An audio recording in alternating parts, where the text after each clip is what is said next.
Salut Adriane, Salut. est-ce que tu pourrais te présenter, nous raconter ton parcours? Qu'est-ce qui t'a amené un jour à découvrir la médecine chinoise? Moi c'est Adrien Cartier, donc j'ai 25 ans, je suis praticien en médecine chinoise. Et ce qui m'a amené à être dans la médecine chinoise en soi, c'est, on va dire, un peu la déception de la médecine actuelle, où je voyais ma maman qui était malade constamment. Elle a été malade pendant une dizaine d'années, pendant longtemps, je la voyais souffrir de sa maladie de qui est une fibromyalgie. Et de la voir dans ses douleurs et qu'elle prenait énormément de médicaments, en fait, ça me frustrait que d'année en année, elle était de plus en plus malade. Et je me suis dit, mais il y a quelque chose, il y a un problème, il y a une autre solution. Et moi-même, étant kiffant, on va dire, adorant la nature, le sport, le bien-être en général, en fait, c'était pour moi un peu évident de m'orienter vers la médecine chinoise, la médecine traditionnelle chinoise, qui, pour moi, amène à aider les personnes en souffrance d'une manière beaucoup plus naturelle. Et c'est vrai que dans mon chemin, j'ai rencontré des gens, c'était des directeurs d'école, et j'ai vu des méridiens, des posters, beaucoup de tableaux, et je leur disais, mais c'est quoi tout ça? Et ils me disaient, bah tiens, ça c'est la médecine chinoise. C'est la médecine chinoise, et je leur ai posé beaucoup de questions, on a passé toute une soirée ensemble, où j'ai pu voir les classeurs, les bouquins, etc. Et ça m'a beaucoup inspiré, je me suis dit, oh, c'est super intéressant. Et c'est que là où j'ai commencé à lire des premiers bouquins, même si j'en avais déjà lu un auparavant, mais j'avais rien compris du tout. C'est vrai que cette rencontre-là de ces directeurs d'école m'ont créé ce déclic-là à apprendre et à découvrir la médecine chinoise en premier. Ok, super. Et qu'est-ce qui t'a touché profondément dans cette approche, au point d'en faire ta voix? Ce qui m'a touché, c'est que j'ai vu des personnes en fait qui étaient souffrants, que ce soit des douleurs d'épaule, que ce soit de troubles divers, de douleurs, de sommeil, de digestion ou autres, et que j'ai vu en fait face à moi auprès d'autres praticiens qui eux-mêmes pratiquent en cabinet. J'ai pu assister à des stages, etc., chez mes mentors aussi. Et en fait, quand on voit une personne, elle vient avec une problématique, avec une douleur ou autre, elle repart de la séance, elle n'a plus cette problématique avec laquelle elle est venue. Et pour moi, je me suis dit, waouh, mais c'est incroyable. Même moi, j'avais une douleur quelque part. Tac, on m'a fait avec les outils de la médecine chinoise, on a mobilisé, soit par le massage, soit par la stimulation de points, soit par la moxibustion, etc., qu'on en reparlera après.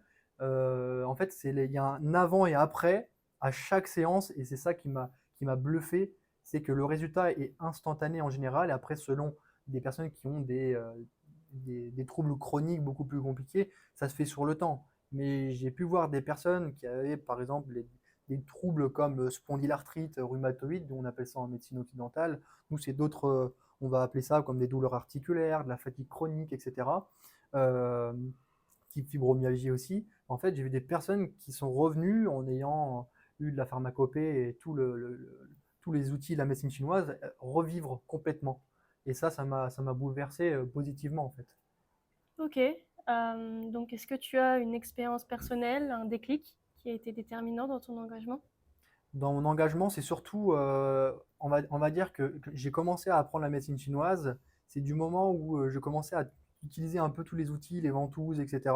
Le massage Tuena aussi, la stimulation de points, d'acupuncture. Et surtout sur des proches qui avaient des problématiques type des mal de tête, mais sévères. Je me souviens surtout un gros déclic, c'était ma maman. Elle me disait, ah Adriane, j'ai une grosse migraine depuis 3 jours, là, j'en peux plus. Je n'arrive plus du tout à ouvrir les yeux, j'ai mal. Et j'étais en déplacement, je revenais ce moment-là, elle me dit, ça fait 3 jours que j'ai ça. Et en fait, je m'en sors pas. Si tu fais pas quelque chose, Adriane, je vais à l'hôpital et on y va tous les deux. Et là, ça m'a fait, oula, ok. Et là, c'est là que j'ai commencé à faire mes recherches dans mes bouquins, etc., à poser des questions à mes professeurs, tout ça. Et c'est là que je lui ai fait, par stimulation de points, des stimulations de points d'acupuncture en digitopression, où sa migraine qui était vraiment présente, où elle pleurait, elle était en larmes, et ça m'a tellement touché que, en fait, je lui ai fait avec les outils de la médecine chinoise, en 5 minutes chrono, même pas, je sais plus, c'était entre 2 et 5 minutes, sa migraine était totalement disparue. Elle était partie. Il n'y avait plus rien. Et là, je me suis dit, oh, wow, incroyable. Et ça a été un déclic de fou. Je me dire, si là-dessus, je peux avoir un impact, bah, sur toute autre problématique, je peux aussi en avoir. Super. Quels sont les moments les plus marquants ou transformateurs que tu as vécu durant ta formation? Durant ma formation, les plus marquants, bah, c'est quand il y a des personnes qui venaient, où on avait des cobayes qui venaient avec des douleurs ou autres. Et en fait, ouais, c'est ça, ils venaient avec ces douleurs-là. Et juste en faisant des tests, pas des tests biomécaniques, mais des tests en appuyant juste sur un point précis, avec toute la connaissance de la médecine chinoise et des fondamentaux, en fait, il y avait même une personne ça fait 20 ans qu'elle avait mal à l'épaule. C'est vraiment un exemple où elle m'a dit: Ah purée, on fait le test et il y avait déjà une diminution de 50% de sa douleur, rien qu'en ayant juste posé la main sur un point précis de la personne, quoi. C'est assez fou. Et donc, en tant que jeune praticien, quelles sont les valeurs qui guident ta pratique au quotidien? Mes valeurs, c'est ma ou mes valeurs? Comme tu veux, ta ou tes valeurs. Bah, si, bon, on va essayer d'en trouver plusieurs, mais mes valeurs en question, c'est vraiment le professionnalisme de un, le contact humain, l'écoute et je dirais vraiment l'accompagnement. C'est vraiment accompagner sur mesure une personne pour l'aider justement à atteindre ses objectifs personnels dans son bien-être personnel. Ok. Et comment ton environnement familial ou professionnel t'a accompagné ou challengé dans ce chemin? L'environnement familial, bah, il y a autant surtout ma maman qui a été mon cobaye pendant des années avec sa maladie. Et il y a aussi ma conjointe actuelle avec qui je partage ma vie depuis quelques années qui m'accompagne vraiment, qui me soutient, surtout quand j'ai eu des bas de fou où j'ai vraiment voulu arrêter plusieurs fois parce que j'ai travaillé en parallèle. Souvent, les gens en médecine chinoise travaillent en parallèle. On a un job salarié pour pouvoir payer nos études et pour pouvoir vivre et subvenir à nos besoins. Donc c'est d'autant plus compliqué, je dirais, d'arriver à travailler au quotidien dans un job salarié, souvent à temps plein comme moi je peux le faire, et à côté développer son activité, enfin étudier chaque matin, chaque midi, chaque soir, limite chaque jour de l'année. C'est sur 365 jours, je pense que il y a pas, il y a peut-être allez, 15 jours dans l'année où je me permets de faire un stop complet. Mais voilà, ma chérie en soi, elle est là, elle est vraiment là pour me booster parce qu'il y a des moments où on est vraiment dans des moments down où c'est compliqué, où il y a plusieurs fois j'ai voulu arrêter, je me suis dit mais j'y arriverai jamais en fait parce que c'est trop de connaissances, trop d'applications et ça reste une médecine naturelle en tant que telle, mais il y a besoin de beaucoup de connaissances. Et pour moi, c'est pas des sacrifices, mais il y a tellement de travail derrière qu'elle est utile et elle est encore utile actuellement, même pour mon cabinet, le lancement et mes études encore que je continue à, à faire, à étudier, parce que j'ai encore des années devant moi de spécialisation. Il y aura encore des futurs des futures formations toute ma vie pour pouvoir exceller et devenir bon dans ce que je fais, quoi. Enfin, pas devenir bon, mais devenir excellent. C'est ça mon but. Comment tu vois l'évolution de la médecine chinoise en France et en Europe dans les 10 prochaines années? Bah, sachant que quelques pays autour de nous, de la France, soit en Europe ou hors UE, comme la Suisse, hors UE, en Europe, on a le Portugal, on a l'Allemagne et d'autres pays encore, je crois, qui reconnaissent justement la médecine chinoise, dont l'acupuncture.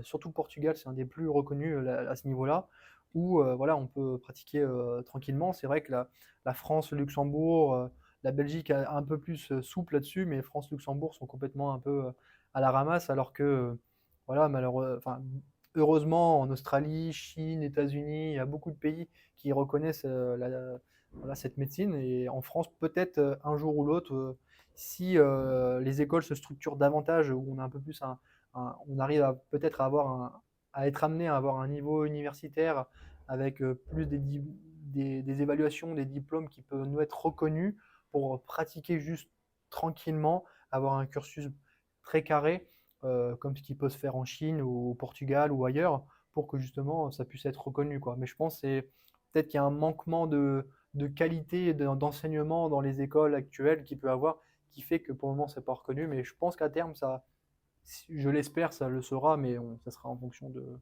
la politique, quoi. J'ai vu, selon tes avis Google, que tu es quelqu'un de très attentif, à l'écoute, présent. En quoi toutes ces qualités sont centrales pour toi? Bah, je crois, on en a un petit peu parlé tout à l'heure, mais c'est oui, oui, c'est l'écoute, l'empathie, c'est d'écouter la personne réellement, de prendre le temps avec elle. On n'est pas sur un rendez-vous de 15 minutes, c'est ah, vous avez ça, allez, tenez, bah, cassez-vous, entre guillemets, vous repartez, et vous revenez plus, ça fera 60 euros. Ça fonctionne pas comme ça en fait. C'est accompagner une personne, même si elle vient une seule fois, deux fois, trois fois, mais c'est voilà, de suivre. Et pour moi, c'est des valeurs primordiales, quoi. Il faut accompagner de A à Z la personne qui vient et qui a essayé beaucoup de choses et qui n'a pas de solution, mais qui n'a pas d'amélioration sur ces problématiques. Si tu devais résumer ta mission aujourd'hui, ce serait quoi? Ma mission, déjà, ce serait d'accompagner un maximum d'entrepreneurs, de dirigeants, de chefs d'entreprise, parce que c'est des personnes qui ont un impact sur la société, qui ont un impact, qui ont une équipe, des collaborateurs, qui créent de l'emploi, voilà, pour moi, ils ont tellement d'impact que si jettent ce genre de profil, ça va par bouche à oreille, par impact. En fait, plus je jette des entrepreneurs, plus au niveau sociétal, je vais pouvoir avoir moi également un impact. Donc c'est des personnes qui ont une équipe, des salariés, qui ont des responsabilités. Et pour moi, s'ils se sentent mieux dans leur quotidien, qu'ils dorment mieux, qu'ils ont plus d'énergie, plus de clarté mentale, de meilleurs choix, leurs collaborateurs, ils auront beaucoup plus de plaisir à travailler avec cette personne-là. Souvent, c'est des personnes qui sont tendues, anxieuses, stressées, et on peut travailler là-dessus. Ça va amener à ce qu'ils se sentent mieux au quotidien. Donc ça va impacter leur vie familiale, leur vie personnelle avec leur femme. Ils vont rentrer peut-être moins irrités, moins en colère, et ça va avoir un impact. Ça va avoir un impact sur leur quotidien. Et donc principalement dans ma mission, mais voilà, j'aide aussi les personnes au quotidien, des gens de tout domaine et qui aussi qui viennent avec des douleurs ou d'autres problématiques. Et pour moi, c'est plus j'aide de personnes, mieux c'est. Donc d'avoir un impact de beaucoup plus conséquent, c'est vraiment ma mission actuelle, quoi. Donc, dans les troubles du sommeil et du stress, quels résultats as-tu observé et est-ce que tu peux nous raconter un avant-après concret? C'était surtout au niveau du stress quand je me souviens d'avoir fait un stage chez un de mes professeurs dans le sud à Cannes, mon mentor François Lapéroux que j'adore, hem, je me souviens, c'est une femme qui était très, très, très stressée. Je crois que c'était une coiffeuse aussi, de mémoire, et ça faisait longtemps qu'elle avait beaucoup, beaucoup de stress, et qu'elle dormait très, très peu. Et je me souviens qu'elle était venue à peine déjà 2 fois au cabinet, et elle était revenue du genre: «Ah ouais, là, mon sommeil, je dors bien, je fais mes 8 heures par nuit et je me sens tellement mieux, plus posé au quotidien dans mon travail». Ça, je me dis: «Waouh, ça c'est cool, quoi». C'est un impact. Et quand on fait ça, entre guillemets, «sans médicaments, sans substances chimiques, sans dépendance». Après, bien sûr, les personnes, il faut qu'elles viennent régulièrement, mais elles ne sont pas dépendantes des séances en médecine chinoise toute leur vie. C'est ça qui est bien. C'est plutôt des cures qu'elles vont faire. Et après, il y a les émotions, il y a tout. On est des humains et c'est compliqué d'arriver à. C'est des troubles complexes, mais qui s'améliorent bien avec la médecine chinoise. Ok. Des femmes se font accompagner dans leur équilibre gynécologique. Est-ce que tu peux nous parler d'un cas en particulier? Troubles gynéco, bah, par exemple, endométriose, ouais, ouais, bien sûr, j'ai vu des personnes, femmes avec ce genre de troubles, où c'est autant inflammatoire, il y a des problèmes au niveau des règles, du sommeil, du coup, au niveau de l'anxiété, du stress, tout est lié, on va dire, souvent dans ce genre de problématiques-là. Et c'était une personne qui, justement, grâce aux outils comme la stimulation de points, de points les stimulations de points d'acupuncture, la pharmacopée principalement, une femme revenir après, je sais plus, elle s'était fait accompagner, je crois, sur 3 mois. Et en fait, elle disait qu'elle avait plus du tout les symptômes qu'on peut avoir en endométriose, de douleurs post-menstruelles, pendant, après, ça dépend. Et elle était revenue vraiment, waouh, elle voulait même continuer de prendre la pharmacopée parce que ça la rassurait énormément. Donc on peut avoir des résultats sur ce type de problématique-là. Ok, donc là, si quelqu'un est devant toi et il n'a jamais entendu parler de médecine chinoise, comment est-ce que tu lui expliquerais simplement ce que c'est? Alors je dirais que la médecine chinoise, pour moi, c'est une médecine naturelle existe depuis des millénaires, qui est là pour réguler l'énergie du corps des personnes. Autant les émotions, autant la psyché, autant le corps. Et en fait, c'est par exemple en médecine chinoise, on travaille beaucoup avec les méridiens d'acupuncture qui sont représentés ici, au nombre de 12 ici, mais il y en a bien plus dans le corps, avec des centaines et des centaines de points, qui chacun en fait sont comme des interrupteurs. Chaque point est un interrupteur qui va lancer un signal pour réguler, harmoniser des fonctions du corps pour qu'il puisse se rétablir et fonctionner normalement. Si quelqu'un, par exemple, a un mal de tête, on va pouvoir, en Chine, ils utilisent l'acupuncture, par exemple. Nous, ça sera la stimulation de points par digito. On va appuyer sur un point d'acupuncture qui va agir pour relâcher, entre guillemets, le mal de tête. Mais ce qui est bien avec la médecine chinoise, c'est pour simplifier, c'est on va chercher la problématique de pourquoi une personne, admettons, elle est toujours ballonnée ou elle a toujours une gastro ou elle est toujours constipée. Bon, on va chercher la racine du problème à ça. On va essayer de comprendre pourquoi grâce à un bilan énergétique simple, en posant des questions.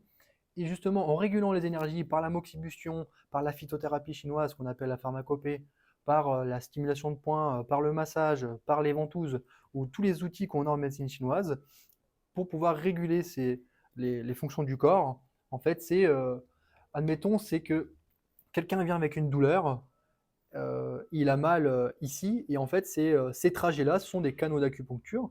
C'est comme si c'était des pailles, en fait. C'est des pailles, et dans des pailles-là, il y a de l'énergie qui circule, il y a le sang. Et au bout d'un moment, en fait, cette paille-là, elle est bouchée. Et si elle est bouchée, bah, en fait, ça va bloquer la circulation du sang, des liquides, de l'énergie du corps qu'on appelle qi. Et en fait, si c'est bloqué, en médecine chinoise, c'est butong zetong, c'est quand ça ne circule pas, il y a douleur. D'où pourquoi après, grâce à la stimulation de points et aux outils de la médecine chinoise, on va débloquer cette paille-là, où justement, c'est cette paille qui sera bloquée, bouchée, on va, par la stimulation et par les outils, ça va déboucher petit à petit, au fur et à mesure des séances, soit en une séance, en deux ou trois ou plusieurs, selon la chronicité de la douleur de la personne. Cette paille-là sera débouchée et l'énergie, le sang et les liquides pourront recirculer normalement. Voilà, c'est aussi simple que ça en gros. Ok. Et donc, quelles sont les grandes différences selon toi entre la médecine chinoise et la médecine occidentale?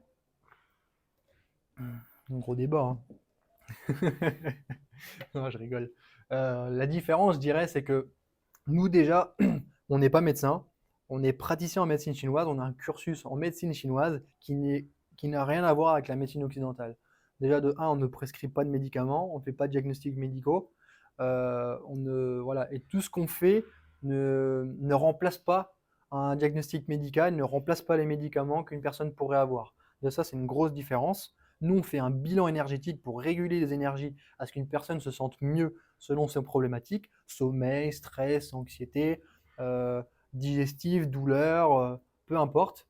Ça va être une autre manière, beaucoup plus naturelle. Enfin, c'est naturel, alors qu'un médecin, il va prescrire des médicaments. Ou alors, il va orienter pour faire un IRM, un scanner, etc. Nous, on ne fait pas tout ça. C'est leur boulot. Nous, notre travail, c'est qu'une personne vient avec une problématique. Souvent, ils ont essayé beaucoup de choses et qu'on a un peu la thérapie du dernier recours, entre guillemets. Voilà, c'est un peu ça. Et donc, ils nous disent, ah, voilà, on a fait beaucoup de choses, on ne sait plus quoi faire. Et c'est là que les gens ils vont s'orienter vers la médecine chinoise parce qu'ils ont essayé beaucoup de choses. Ostéo, chiro, kiné, sans mettre en compte voilà, les autres pratiques qui sont aussi très bien. Mais voilà, c'est des gens qui ont essayé beaucoup de choses et qui viennent en dernier recours chez nous. Très bien. Est-ce que tu peux nous parler des outils que tu utilises, comme la stimulation de points, la pharmacopée ou encore la moxibustion? Oui, bah, la stimulation de points, du coup, je les disais juste avant, en fait, c'est les points d'acupuncture, pour moi, c'est des interrupteurs qui vont agir, envoyer des signaux pour voilà, désobstruer, refaire circuler l'énergie, le sang, pour les douleurs, pour différents troubles, différentes problématiques que les gens vont venir avec des problèmes de dos ou autres. Avec la moxibustion, moi j'utilise beaucoup, par exemple, juste ici, la moxibustion japonaise qu'on appelle Okyu. Le Okyu, ça ressemble un peu à la laine de verre, on va dire, où on va nous-mêmes faire des cônes. En fait, on va faire des cônes enfin des cônes, ça va ressembler à ce genre si on voit bien à la caméra, à ce genre de forme qu'on va poser sur des endroits, sur des points d'acupuncture qu'on va chauffer. On va chauffer avec un bâton d'encens et ça va se consumer jusqu'à toucher un peu le bord de la peau. Et on met une crème spéciale avec des plantes chinoises pour ne pas qu'il y ait de brûlure. Et que grâce à ça, justement, ça va libérer, relâcher les tensions, réchauffer. Cette impulsion de chauffer va amener énormément de chaleur et va détendre et peut remettre en circulation quelqu'un qui est fatigué ou qui a des douleurs. Et surtout pour les douleurs, je l'utilise énormément en cabinet, par exemple, quoi. Après ça, il y a la pharmacopée chinoise ou la phytothérapie chinoise. On va voir avec la personne qui vient avec des problématiques beaucoup plus compliquées, complexes, et on va lui créer une décoction de plantes, de plusieurs plantes qui vient d'Asie, qui est issue de la médecine chinoise, et avec un laboratoire en France voilà, qui est super carré. Ce sont des Chinois aussi qui sont formés à la médecine chinoise, et ils envoient à domicile les plantes que la personne va devoir boire comme des tisanes pour réguler les énergies, la digestion, le sommeil, etc. Voilà, dans le sens pour améliorer le bien-être de la personne en ce sens. Et après, il y a d'autres outils comme les ventouses pour les douleurs, qui est assez beaucoup plus connu, comme les sportifs de haut niveau qui vont utiliser ça. Et en général, après, il y a le massage Tuina qu'on va débloquer, ce sera un massage beaucoup plus, voilà, un peu poussé, assez fort, dynamique, pour redébloquer les méridiens et le corps en question, quoi. Je ne sais pas si c'est compréhensible. Si, si, pas de souci. Il y a souvent des idées reçues ou des clichés sur la médecine chinoise. Lesquels rencontres-tu le plus? Les clichés, que c'est un peu soit une médecine, je dirais, c'est un grand mot, c'est pas une médecine, médecine chinoise en soi, oui, mais je dirais ouais, c'est un peu charlatan, ou il y a un autre, oui, mais on est vraiment là à faire je sais pas comment expliquer, mais on est juste là pour, voilà, c'est un peu dans le type, oui, charlatan, mais on est des thérapeutes un peu ésotériques, voilà, un peu de spirituel ou je ne sais quoi, alors qu'en fait, la médecine chinoise, c'est hyper cartésien. Il y a tellement d'études scientifiques, autant sur les personnes qui pratiquent l'acupuncture en Chine et partout dans le monde. Euh, la médecine chinoise est reconnue dans beaucoup, beaucoup de pays dans le monde, sauf en France et dans quelques pays en Europe. Je trouve ça un peu dommage. Mais voilà, en fait, on n'est pas forcément pris au sérieux du fait que le cursus dans les écoles n'est pas aussi pointilleux de ce qui peut se faire en Chine, au Portugal, en Australie, aux États-Unis, parce qu'eux, ils vont à la fac et nous, on ne va pas à la fac, c'est des écoles privées. Donc, on est basé sur ce qui se fait en fac, mais c'est différent. Donc, en fait, je trouve que la méconnaissance déjà du fait qu'on utilise les plantes, que c'est différent de la médecine occidentale, en fait, on est beaucoup jugé pour ça, et ça nous fait prendre un peu comme des charlatans et des cons, en fait, et donc on n'est pas pris au sérieux. Pas tous, mais dans la tête des gens, on parle de médecine chinoise, les gens ne savent pas ce que c'est. Dans la généralité, en tout cas, des gens qui ne connaissent pas. Très bien. Et j'ai vu que tu accompagnais aussi à distance grâce à la pharmacopée traditionnelle chinoise. Tu peux me dire en quoi ça reste puissant même sans présence physique? Mais en fait, du moment où on fait un bon bilan énergétique, par des bonnes questions, on fait tirer la langue de la personne, on la prend en photo, on a la cartographie de ce qui se passe dans le corps avec la langue, par exemple. Avec beaucoup de questions aussi, en fait, on sait faire le lien à comprendre qu'est-ce qui bloque dans le corps. Et grâce à ces plantes-là, moi, je fais un visio. J'accompagne les personnes en distanciel parce qu'il y a des gens qui ont des problématiques qu'ils ne trouvent pas. Ils ne peuvent pas venir directement en cabinet pour se faire aider. Et donc, pour ça, il y a des gens qui viennent de Suisse, de Luxembourg, un peu partout en Europe et principalement en France, qui m'appellent avec des problématiques beaucoup plus complexes, constipation chronique, ça, ils vont aux toilettes au sel une fois tous les 15 jours, ils ont le ventre comme ça, ils sont fatigués. Et c'est de là où la pharmacopée chinoise va vraiment avoir un impact de nutrition. Ils vont boire ça comme des tisanes. Et j'accompagne ça où c'est sur 1 mois à 3 mois. Tous les 3 mois, enfin, au moins avoir un suivi 3 mois, c'est top. Il y a des personnes qui ne prennent qu'un mois et au bout d'un mois, on a déjà des excellents résultats. D'autres personnes, selon la durée la chronicité de leurs troubles, ça va prendre plus de temps.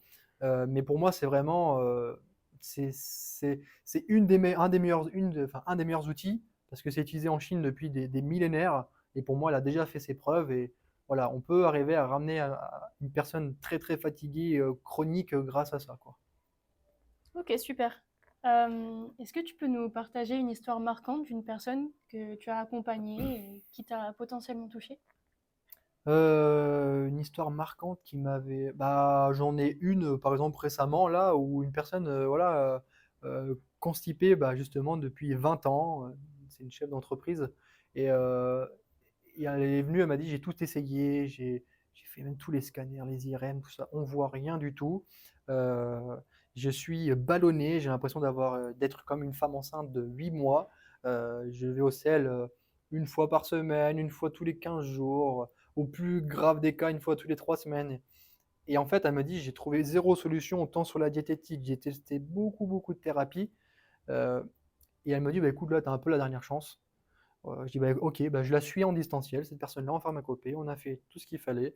Je lui ai envoyé déjà la première décoction et au bout d'une semaine, elle m'envoie un message, elle me dit: «Ah Adrian, j'ai été au sel 2 fois cette semaine et je suis beaucoup moins ballonné et j'ai beaucoup moins de douleur, du ventre» et elle me dit: «Ça fait déjà des années que j'ai pas ressenti ça» et je me dis: «Là, si déjà en une semaine, on a déjà ce ce genre d'amélioration», en fait, ça m'a tellement fait du bien, au cœur et ça me nourrit vraiment sur mon métier que je fais qui, voilà, quand je vois ce genre de résultats, je me dis: «Waouh, je fais pas vraiment pas ça pour rien, quoi» et c'est ça qui est trop bien. C'est trop bien. Donc, quand tu accompagnes une personne sur 3 mois, comment ça s'organise le suivi? Qu'est-ce que ça change pour la personne concernée?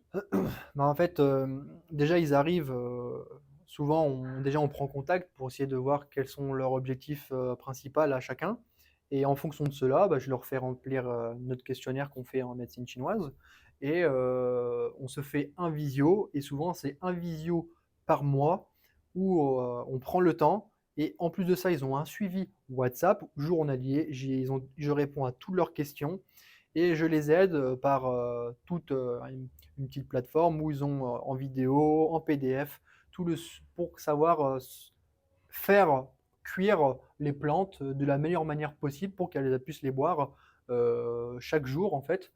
Donc en fait, je simplifie le travail de la personne, mais je l'accompagne de A à Z et chaque mois, je modifie, la décoction pour que ça soit le plus en plus adapté en fonction des résultats de la personne. Donc c'est sur 3 mois, c'est comme ça, c'est d'avoir un suivi plus long terme pour qu'on soit sûr d'avoir une amélioration et que le corps prend le temps petit à petit et comme chaque personne réagit différemment à la pharmacopée, bah, il faut pouvoir s'adapter. Donc il faut un suivi premium, complet, de A à Z où je suis présent chaque jour pour eux et en plus chaque mois on fait un point, un débrief, ils ont un carnet de bord hebdomadaire aussi où ils suivent leur évolution en temps donné, en temps réel, chaque semaine. Donc, dans ta présentation, au début, tu dis que tu as 25 ans. Est-ce que ça a déjà été un frein pour des personnes parce que tu as peut-être peu d'expérience ou que tu es dans tes débuts? Je dirais qu'il y a des personnes qui m'ont posé la question, mais moi-même personnellement, en fait, comme je suis un fonceur, je sais que oui, j'ai 25 ans, mais bon, voilà, je sors quand même de 5 années d'études, c'est pas fini, j'ai encore des années devant moi à continuer d'étudier, de pratiquer et comme je pratique tous les jours et que j'ai des résultats, bah, en fait, j'ai pas ce souci-là. En fait, Heu, j'essaie de m'amener à une confiance dans ma pratique que je fais et grâce aux résultats que j'ai, en fait, mon âge ne porte vraiment pas de problème parce que je prends de A à Z, je fais un vrai bilan énergétique des personnes, je les accompagne et grâce à ça, en fait, non, non, ça pose pas de problème parce que j'ai confiance en la médecine chinoise et j'ai confiance dans tout ce que j'ai pu apprendre auprès de mon école, que j'ai pu avoir avec, Philippe Sionneau, par exemple, qui est une référence, mondiale, en médecine chinoise. D'accord. Ben, écoute, merci beaucoup pour toutes tes réponses. Ça fait Merci à un toi. plaisir. Merci.